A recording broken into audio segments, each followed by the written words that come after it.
আমাদের Santirbazar sub division লেভেলে রথযাত্রা উপলক্ষে আজকের এই প্রিপারেটরি মিটিংয়ের আয়োজন ছিল। তো সেই মিটিংয়ে আমরা বেসিক্যালি আয়োজন করেছিলাম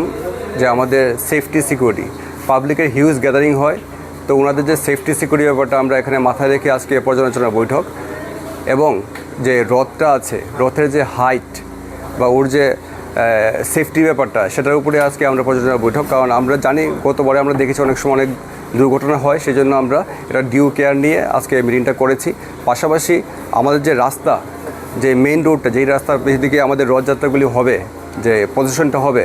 সেটা যাতে সুষ্ঠুভাবে হয় এবং পাবলিকের যাতে কোনো গ্যাদারিংয়ে যাতে কোনো কষ্ট না হয়, এবং বিভিন্ন অ্যাম্বুলেন্স, ফায়ার সার্ভিস, বিভিন্ন ইমার্জেন্সি সার্ভিসগুলি আছে তারা যাতে সুষ্ঠুভাবে সেই রাস্তাটা অতিক্রম করতে পারে, তার জন্য অল্টারনেটিভ রাস্তার ব্যবস্থা করা, পুলিশের মাধ্যমে ল অ্যান্ড অর্ডারের ব্যবস্থা করা, সেই সব জিনিস মাথায় রেখে আজ প্রিপারেটরি মিটিংয়ের আয়োজন আমরা করেছিলাম এখানে।